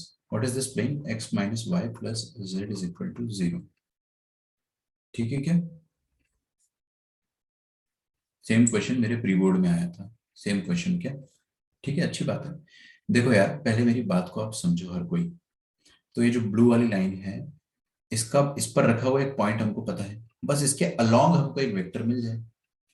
ठीक है, अच्छा, ये जो रेड वाली लाइन है ये परपेंडिकुलर है। अच्छा, रेड वाली लाइन का जीपीएस वेक्टर क्या हो जाएगा? What is the GPS vector of red वाली लाइन? तो रेड वाली लाइन का जो जीपीएस वेक्टर हो जाएगा अलोंग द रेड वाली line, this has the direction as, इसका डायरेक्शन हो जाएगा 2 3 3, मतलब इसके पैरेलल वेक्टर का डायरेक्शन रेशियो 2 आई कैप प्लस 3 जे कैप प्लस 3 के कैप। ठीक है, और ये जो ग्रीन वाला प्लेन है इसका नॉर्मल वेक्टर क्या हो जाएगा? अच्छा, आप ये चीज इमेजिन करो थोड़ा सा कि ये परपेंडिकुलर है, ये पैरेलल है, तो इन दोनों का फिर से देखो, ये परपेंडिकुलर है ब्लू वाली लाइन से, और इसका नॉर्मल जो होगा, सॉरी, ये जो ग्रीन वाला प्लेन है ये पैरेलल है ब्लू वाली लाइन से, तो दोनों के जो डायरेक्शन रेशियोज होंगे, इसका डायरेक्शन रेशियो और इसके नॉर्मल का डायरेक्शन रेशियो, वो दोनों वेक्टर्स भी आपस में क्या होंगे? ऐसे पैरेलल से होंगे। Not necessarily parallel actually, but ठीक है, I will give you the idea. इसका नॉर्मल वेक्टर जो हो जाएगा that will B 1 I cap minus 1 J cap plus 1 के कैप, है ना? अब आपको फील करना है,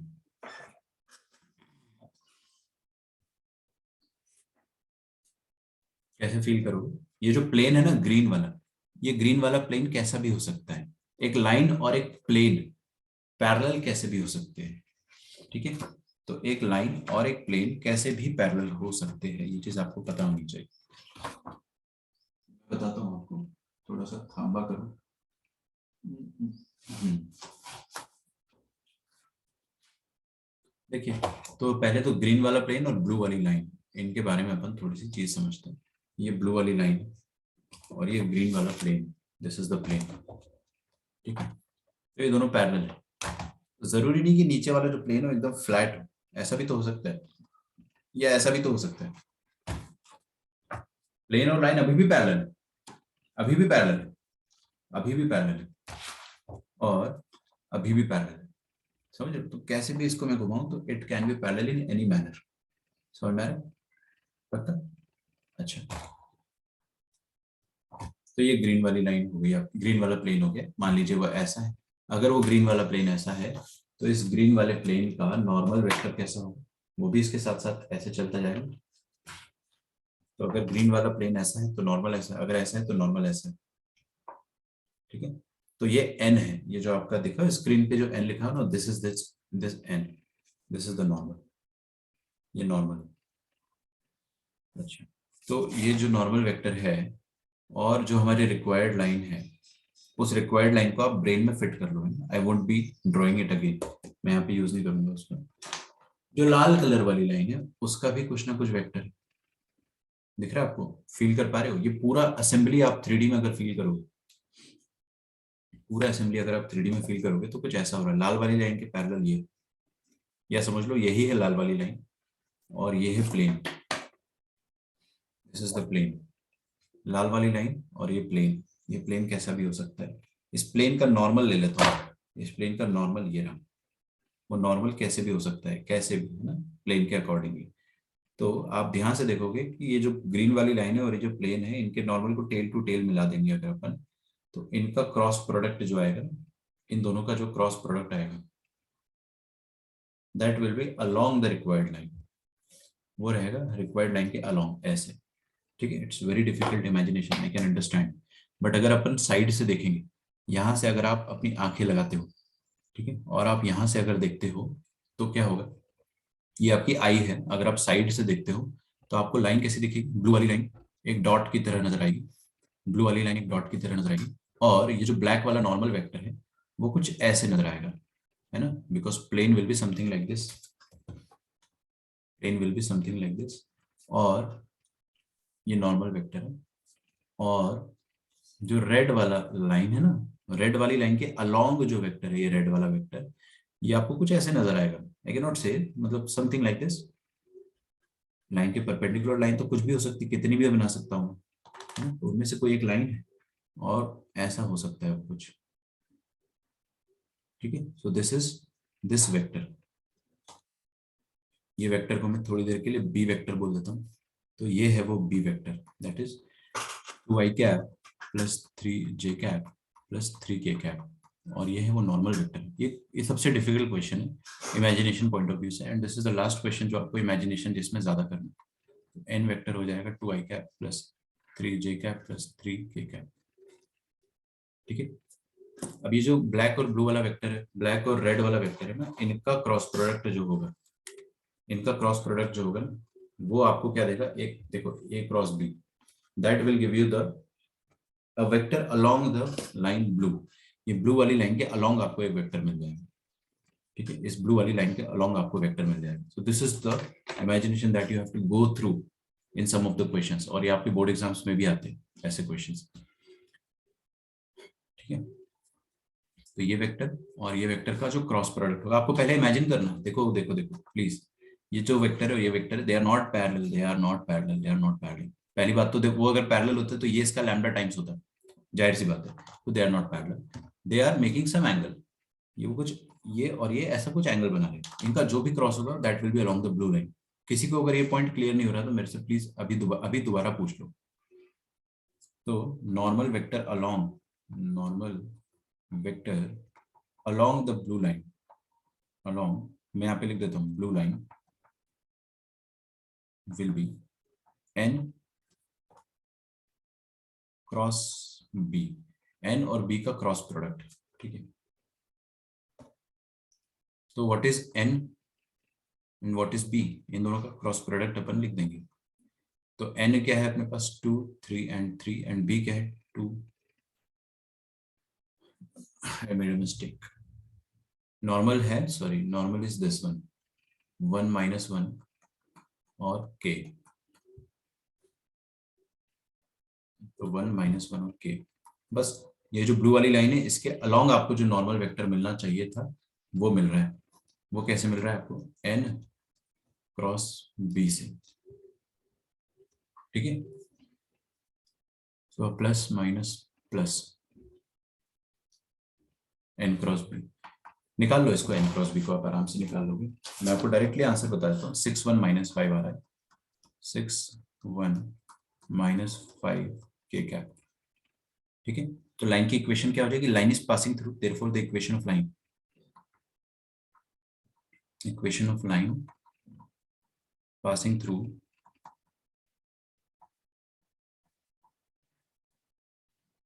0 0 0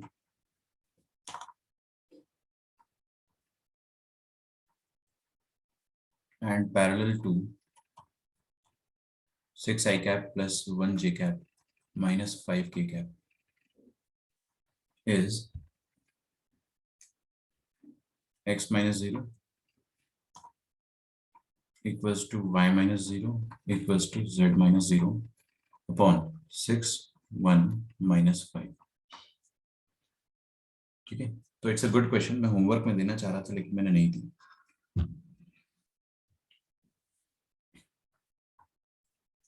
ठीक है, फाइंड इक्वेशन ऑफ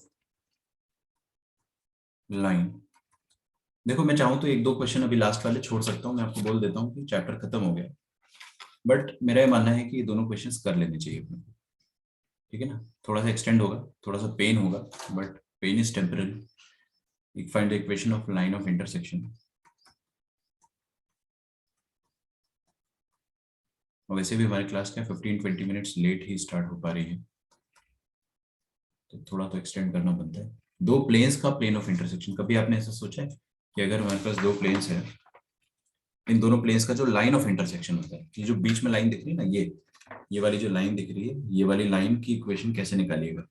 दो प्लेन्स का line of intersection, line of intersection of planes, line of intersection of planes निकालना है तो वो कैसे निकालेंगे। और प्लेन्स की इक्वेशन आपको दी हुई है, पहले प्लेन की इक्वेशन दी हुई है x plus Y minus 2z equals to 8, और दूसरे प्लेन की इक्वेशन दी है 3x minus Y plus 4z equals to 12। ठीक है, इनका plane of intersection, line of intersection निकालना है। तो देखो यार, बहुत आसान सा तरीका मैं आपको बताता हूँ।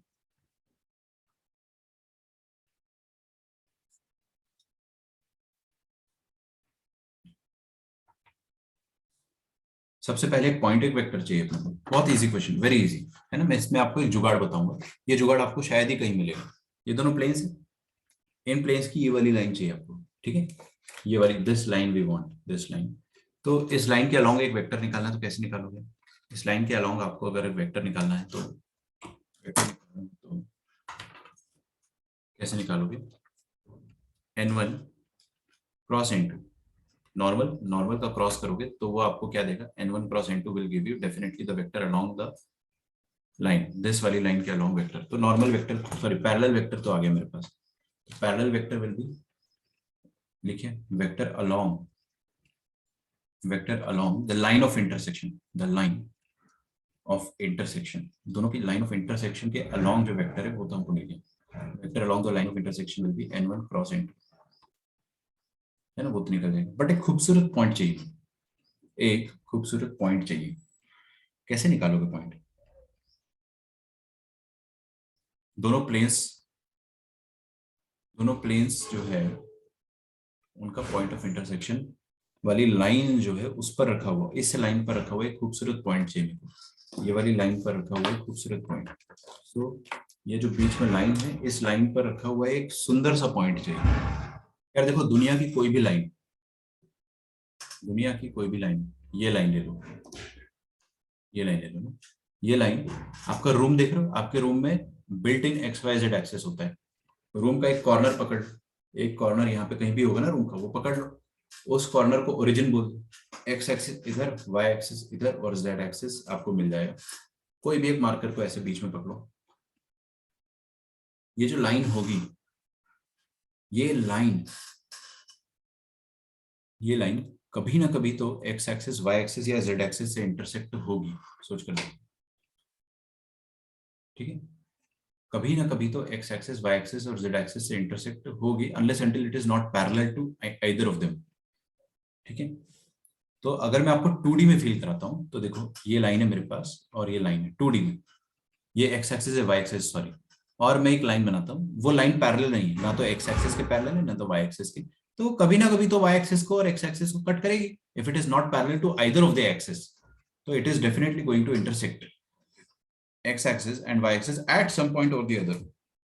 Similarly, if I get you third axis, z axis, so the story remains the same.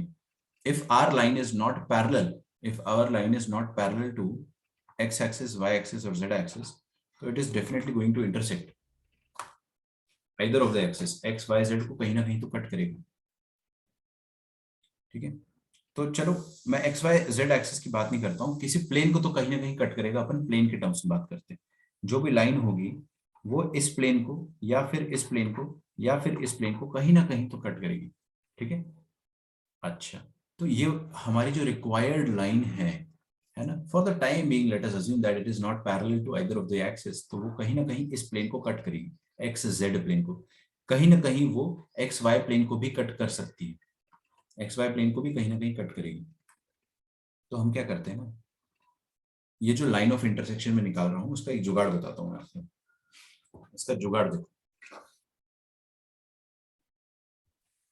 ये जो लाइन ऑफ इंटरसेक्शन है, ये वाली line, that is this line, जो मार्कर मैंने रखा है ना, ये वाली लाइन, ये वाली लाइन, जहां पर ये let's say X Y plane को कट कर रही है, ये लाइन जहां पर एक्स वाई प्लेन को कट कर रही होगी, वो वाला पॉइंट आप निकालो। बस एक खूबसूरत पॉइंट को निकालना है भाई, तो मैं वो वाला पॉइंट निकालना चाहूंगा जहां पर ये एक्स वाई प्लेन को कट कर रही है, या वाई जेड प्लेन को कट कर रही है, या जेड एक्स प्लेन को कट कर रही है, ठीक है। तो जहां पर ये एक्स वाई प्लेन को कट करेगी, उस पॉइंट पर कोऑर्डिनेट निकाल लो, तो आपको बस पता चल जाएगा। पैरेलल वेक्टर तो आपको पता ही है, n1 क्रॉस n2, वो तो आपको पता ही है। जहां पर ये एक्स वाई प्लेन को कट कर रही होगी वहां पर z कोऑर्डिनेट 0 होगा, एक्स वाई कोऑर्डिनेट कुछ कुछ होगा, है ना। तो आप क्या करो कि एक्स वाई कोऑर्डिनेट निकालने के लिए z इज इक्वल टू 0 को इक्वेशन में पुट कर दो, ठीक है, put z is equal to 0 in the equation. और सुनो मेरी बात यार, सुनते नहीं हो आप लोग। अगर वो z, ये इस प्लेन को, ये जो रेड वाला प्लेन इसको कट नहीं कर रही होगी ना, तो आपको एक्स वाई का वैल्यू मिलेगा ही नहीं, आपको नॉनसेंस मिलने लग जाएगा, वो आप फील कर लोगे।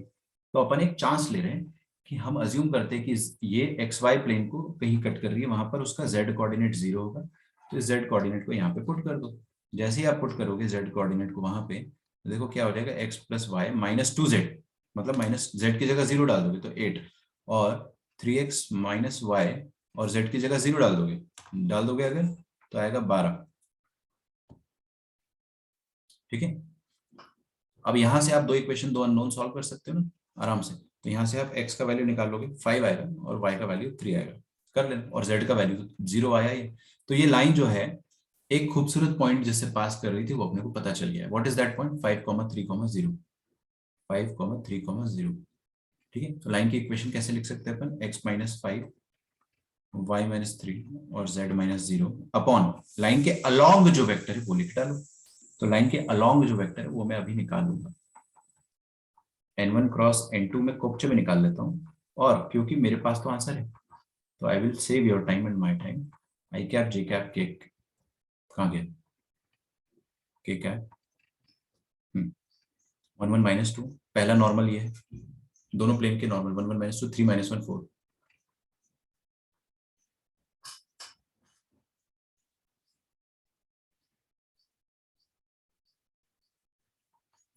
आ जाएगा आपके पास आई कैप माइनस 5 जे कैप माइनस 2 के कैप। ठीक है, तो 1 माइनस 5 और माइनस 2 आप लिख लो डायरेक्टली, मेरी कैलकुलेशन पे आप संदेह मत करो, सारे करेक्ट आंसर हैं।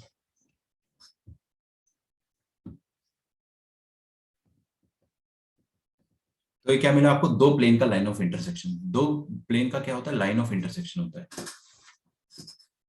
मान लो बस आपका चैप्टर खत्म हो गया, खत्म, एकदम खत्म। ये दो प्लेन है, इनका लाइन ऑफ इंटरसेक्शन ये ब्लैक वाली लाइन बीच में, और कोई दो प्लेन में लाता हूँ यहाँ से, मान लो है ना, मैं एक और प्लेन लाया, इसका भी लाइन ऑफ इंटरसेक्शन है। मतलब ऐसा हम बहुत सारे मल्टीपल प्लेन्स का लाइन ऑफ इंटरसेक्शन लिख सकते हैं। तो एक और स्टैंडर्ड नोटेशन होता है लिखने का, लाइन ऑफ इंटरसेक्शन, ये नोट लिख लो। सर वो आई कैप का कोफिशिएंट एक बार चेक कर लो ना।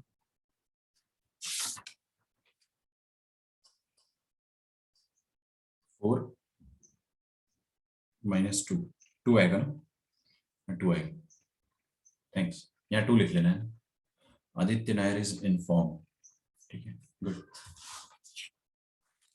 अब देखो नोट, कभी भी आपको ऐसा दिया जाए ना, plane 1 equals to plane 2, plane 1 equals to plane 2 का मतलब क्या होता है? अच्छा, बहुत आसान क्वेश्चन, मैं चैप्टर को एंड कर रहा हूँ, पूरा वेक्टर 3D अपना एंड होने वाला है, ठीक है, so we should be happy about it. तो एंड करते वक्त अपन एक छोटी सी पॉइंट देख रहे हैं। अगर मैं आपको लास्ट क्लास 11th में पूछता कि दो लाइंस है मेरे पास और मैं L1 इक्वल्स टू L2 लिख रहा हूँ, इसका मतलब क्या है? लाइन 1 और लाइन 2 जहां पर बराबर हो रहे हैं, मतलब उन दोनों का पॉइंट ऑफ इंटरसेक्शन, L1 और L2 का पॉइंट ऑफ इंटरसेक्शन। तो P1 is equal to P2 क्या रिप्रेजेंट करेगा? What will P1 is equal to P2 represent? Plane 1 और प्लेन 2 का लाइन ऑफ इंटरसेक्शन, इन दोनों का जो लाइन ऑफ इंटरसेक्शन आ रहा है ना, वो रिप्रेजेंट करेगा P1 इक्वल्स टू P2। तो P1 is equal to P2, P2 represents line of intersection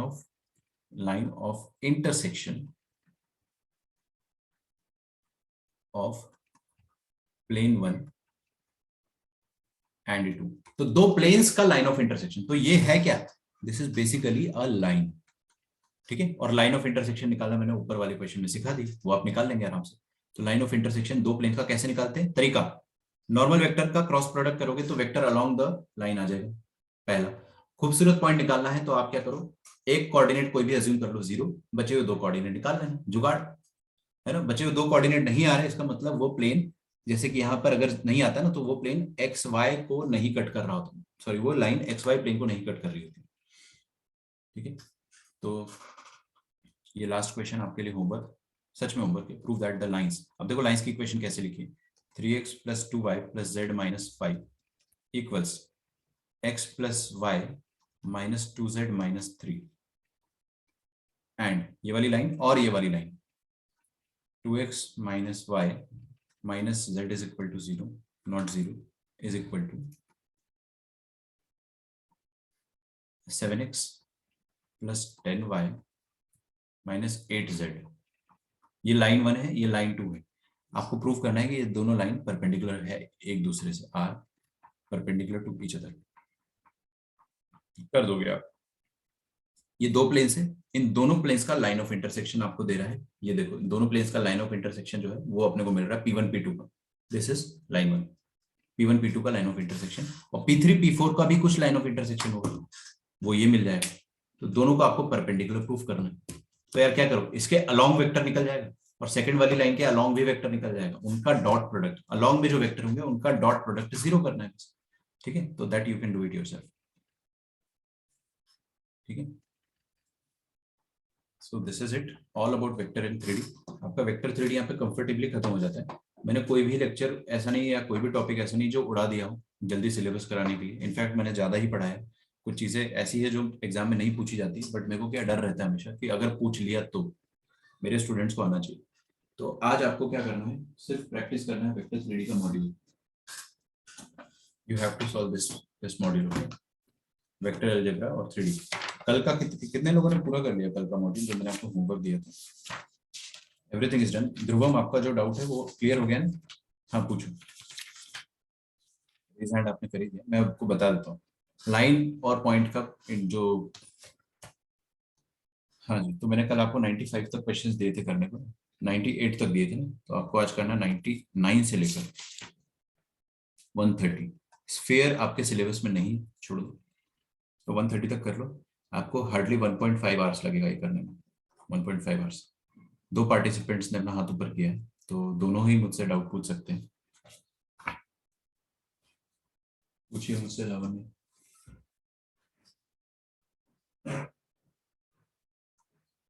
ध्रुवम, आपका जो डाउट था वो देख लो। ध्रुवम वाज आस्किंग कि एक पॉइंट है अपने पास, लेट से 1,2,3, और एक लाइन है अपने पास, उन दोनों के बीच में डिस्टेंस निकालना है। तो पॉइंट का लाइन से डिस्टेंस कैसे निकालेंगे? तो देखो ये जो लाइन होगी वो मान लो x माइनस कुछ कुछ दिया होगा, x minus x1 by a equals y minus y1 by b equals z minus z1 by c equals lambda मान लो। एक जनरल पॉइंट आप मान सकते हो यहाँ पे a lambda plus x1 comma b lambda plus y1 और c लैम्डा प्लस z1। ये x1 और a b c ये सब गिवन होगा, बस लैम्डा अननोन है। तो आपको ये पता करना है कि ये क्या डिस्टेंस होगा। तो you want to find this distance, right? तो सबसे पहले पॉइंट पता कर लो, पॉइंट आ गया उसके बाद डिस्टेंस फॉर्मूले से डिस्टेंस आ जाएगा, सही है ना? पॉइंट कैसे पता करोगे? इस पॉइंट को आप p मान लो, इस पॉइंट को m मान लो, तो pm वेक्टर निकालो, pm वेक्टर। pm वेक्टर कैसे निकालोगे? Easily, point minus point. तो pm वेक्टर जैसे लिखा, उसका डॉट प्रोडक्ट आपको, इसका जीपीएस वेक्टर जो भी होगा ना, एबीसी, इसका जीपीएस वेक्टर क्या है? एबीसी। ठीक है, तो उस जीपीएस वेक्टर से डॉट प्रोडक्ट 0 कर दो। पीएम डॉट ये वेक्टर जो है A cap A I cap plus B J cap और सी के कैप, इसे 0 कर दो। तो उससे होगा कि आपको लैम्डा मिलेगा। लैम्डा मिल गया तो ये पॉइंट और ये पॉइंट आया अपने पास। तो पॉइंट आ गए तो अपने को पी एम डिस्टेंस फॉर्मूले से पता चल जाएगा। इजी है ना? और कोई डाउट हो तो मेरे से अभी के अभी आप पूछ लीजिए।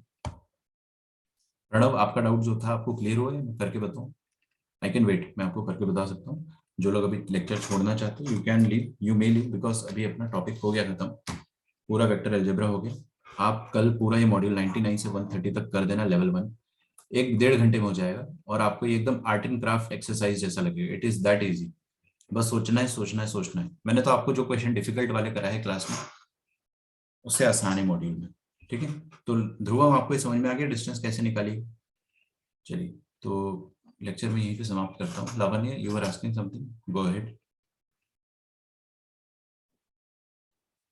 चलो, लेक्चर तो मैं भी यहाँ पे समाप्त कर देता हूँ, और बाकी की चीजें आप लोग कल डिस्कस करेंगे। तो tomorrow we may start probability, और डिस्कशन अपना कल इवनिंग में होगा, है ना? इवनिंग में एक क्लास लगेगी, उसमें हल्का सा डिस्कशन होगा, या मॉर्निंग में डिस्कशन हो जाएगा, जैसा भी होगा। मिलता हूँ मैं आप लोगों से नेक्स्ट क्लास में। Bye everyone.